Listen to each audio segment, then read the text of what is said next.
is plagued by homeless drug addicts, but also by deadly Central American gangs. It's not propaganda, it is real. We've got new numbers out today about the extent of MS-13. That's the primarily Salvadoran gang that has become the deadliest organized crime ring in the country. Jessica Vaughn is Director of Policy at the Center for Immigration Studies, and she joins us with those numbers. Jessica, thanks for coming on. Glad to be with you. So MS-13, despite, it sounds like, efforts from the federal government, is metastasizing. Is that what the numbers show? Well, it is. Some people have been very dismissive of all the attention to this gang, but it has rebuilt itself. It's not a homegrown gang. It was formed by people who came from Central America decades ago illegally. So that was a failure in border security. But ICE and other law enforcement agencies were able to stifle it for a while there. But in recent years, it's really rebounded because of this. It took advantage of this surge of unaccompanied minors that's been going on for several years, and also the lack of immigration enforcement. So they have come back with a vengeance, and this is not just petty gang violence, nuisance crimes. We're talking murders, hundreds of murders that MS-13 members have been arrested for.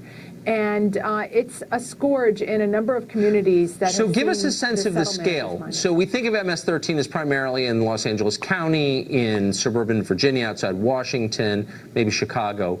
It's spread, though. Tell us what that looks like. At a certain point in time, the gang decided to almost open up franchises around the country.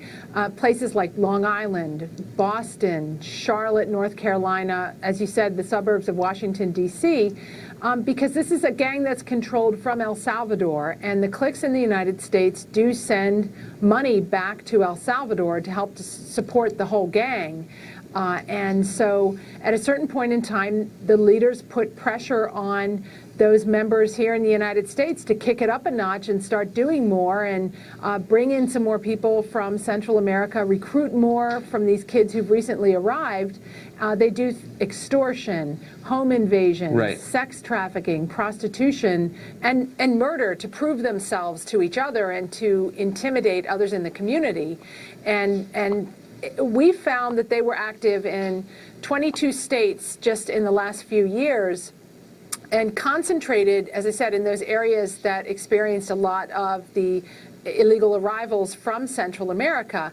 And it's urban, it's rural as well, in some places that have never had this kind of a gang presence before, and it's difficult for them. And we should point out that the victims are almost, the victims are almost all immigrants, something that immigrants' rights advocates, so-called, ignore, ironically. Jessica, thank you for coming on and telling us that. I appreciate it. Thank you. Well, the companies Google and Twitter, two of the biggest companies in the world, are once again working to silence free speech online. That story next.